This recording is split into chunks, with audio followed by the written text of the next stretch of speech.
मेरे क्षेत्र में सांप्रदायिक चारों तरफ मुस्लिम इलाका है और वहाँ पर आए दिन कुछ न कुछ जब प्रदेश और राष्ट्रीय स्तर पे कोई आंदोलन होते हैं या कोई मुस्लिम या राम जन्मभूमि का कोई मुद्दा आया या कोई ऐसी चीज़ें आती हैं और कभी कभी दंगा होता तो मिलादुन्नबी का जुलूस इंदौर के अंदर कम से कम 2.5 लाख से 3 लाख मुस्लिम समुदाय के लोगों ने एक जुलूस निकाला था और उस जुलूस के अंदर बच्चे औरत सब लोगों ने पूरा इंदौर हिला के धर दिया था। इस प्रकार की स्थिति बना दी थी तो उसके कारण ये क्षेत्र में दंगा हुआ।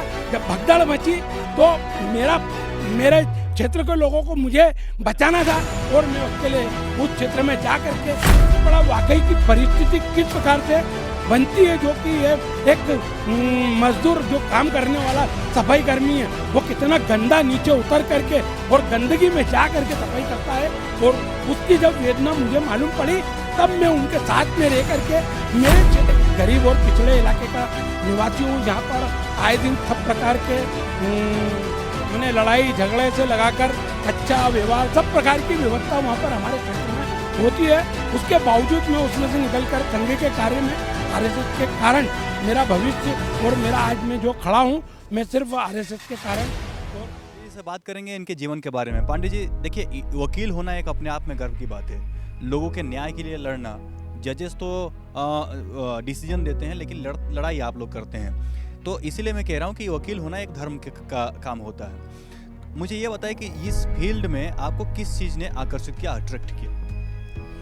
हमें एक समाज सेवा के लिए करा है आकर्षण के लिए। इसमें समाज के हर बुद्धिजीवी वर्ग के साथ में और हर वर्ग के साथ में बुद्धिजीवी के साथ में समाज के हर छोटे बड़े तबके के लिए हमारे को एक बड़ी प्रेरणा मिली। उस प्रेरणा के आधार पर यह रहा कि हम उनकी सेवा किस प्रकार से कर सकते हैं।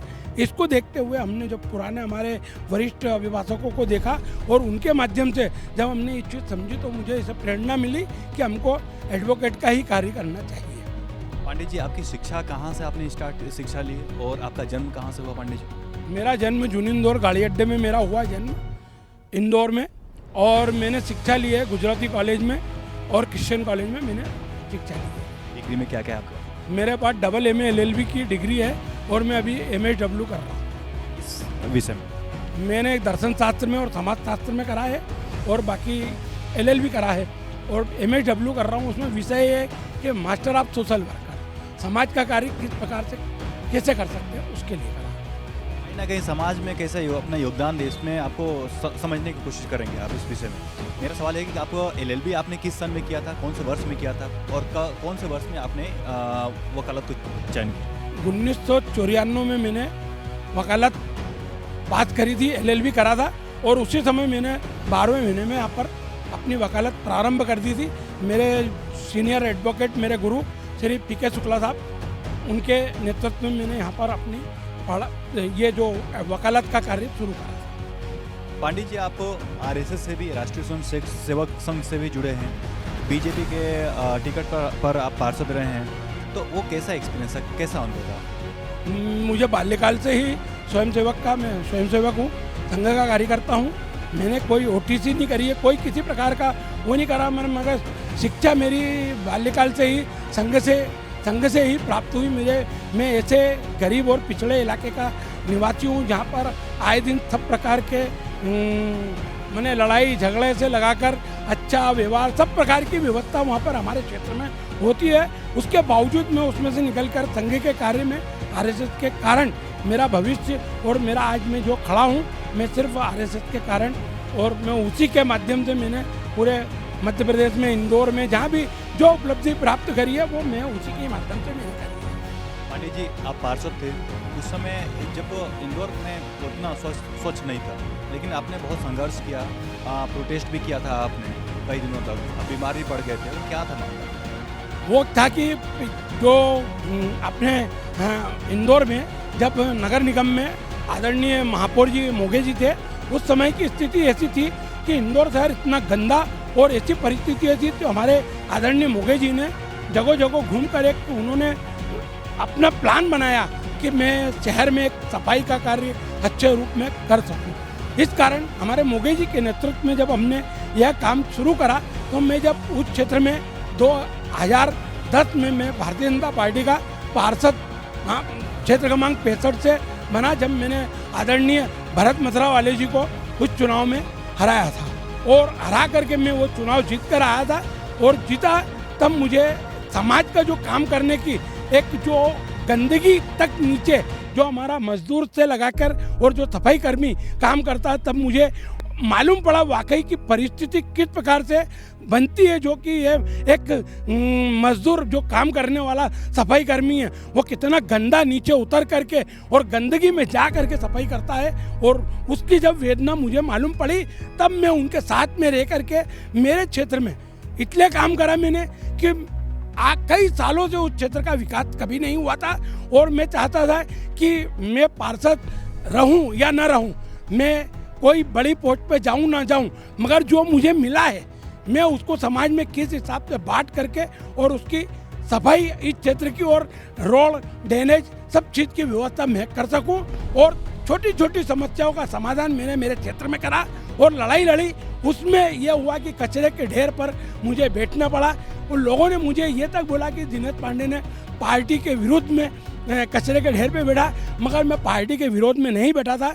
मेरे क्षेत्र में वीआईपी क्षेत्र था शमशान जुनिंदौर, और जुनिंदौर के पास में ही वीआईपी सियागंज एरिया था और छावनी क्षेत्र था, सरवटे क्षेत्र था और कब्रिस्तान था, जो वो भी वीआईपी कब्रिस्तान है। वहाँ पर जो बड़े बड़े वीआईपीओं को वहाँ पर जाते थे, वो उस क्षेत्र में कचरा इकट्ठा करके A to Z कंपनी के द्वारा आए दिन इस क्षेत्र में मैंने इंदौर शहर में इस प्रकार का अत्याचार कर रखा था, जिसके कारण लोग दुखी थे।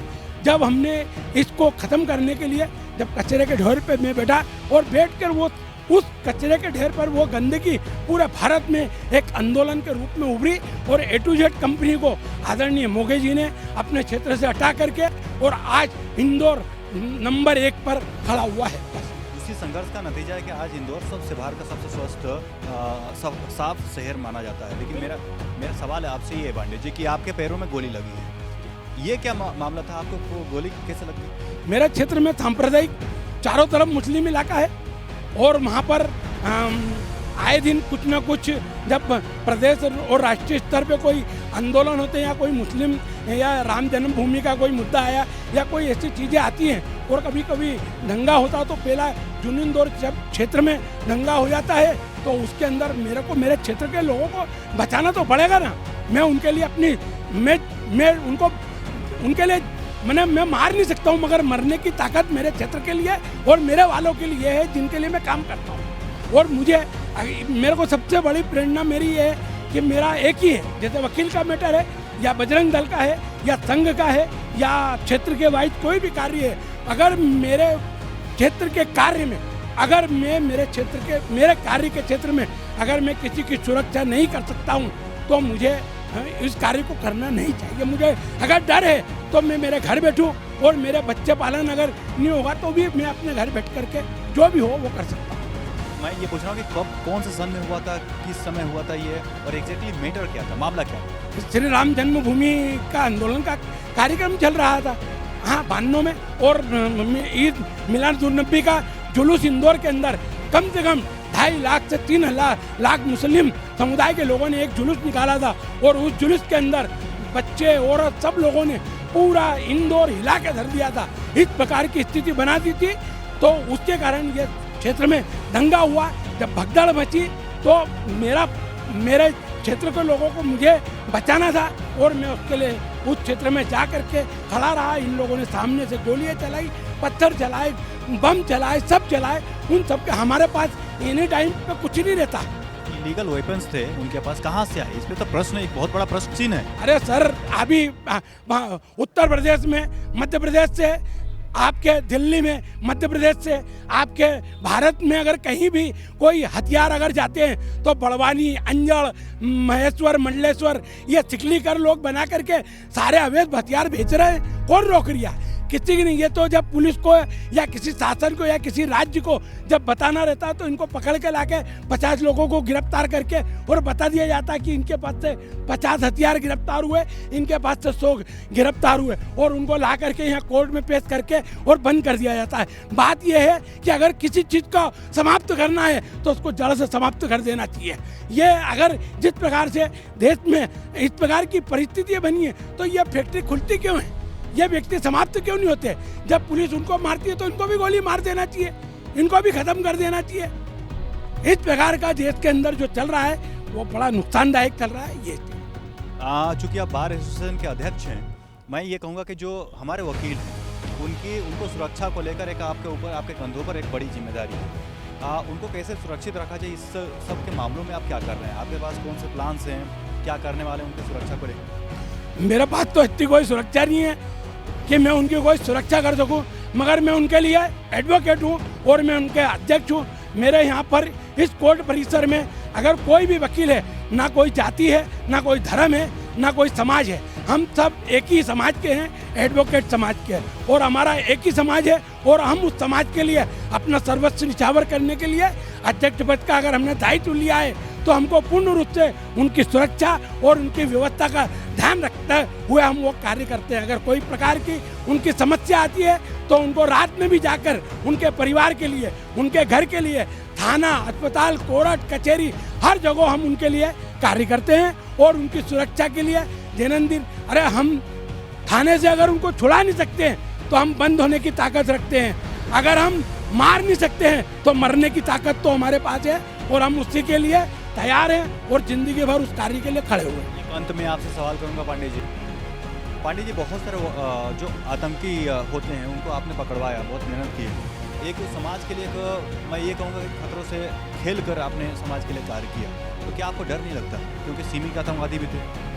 नहीं, सिमी के आतंकवादी यहाँ से पकड़ाए थे 13 सफदर नागौरी के साथ में 13 लोग पकड़ाए थे और उनको हमने जब पुलिस ने उनको पकड़ा और हम पुलिस के साथ में थे और हमने पूर्ण रूप से उनकी सब चीज़ें देखी, यहाँ बयान हुए, गवाह हुई और उनको आजीवन कारावास भी हुई। और हमें डर नहीं है, राष्ट्र कार्य है, देश और धर्म की रक्षा के लिए हम हमारा सब कुछ समर्पण करने के लिए तैयार हैं। हमें किसी प्रकार का डर नहीं है। क्यों? अगर डर होता तो हम छोड़ के जाएंगे कहाँ से? यहाँ से हमारे भारत में हमको ही रहना है, यहाँ से छोड़ के जाएंगे कहाँ? हमारा इंदौर हमारे को है और कोई ना कोई को इसके लिए प्रतिनिधित्व करना पड़ेगा और कोई ना कोई को शहीद भगत सिंह या चंद्रशेखर आज़ाद बनना होगा। हमें नेहरू नहीं बनना, हमें गांधी नहीं बनना, हमें चंद्रशेखर आज़ाद और सुभाष बोस और शहीद भगत सिंह बनना है।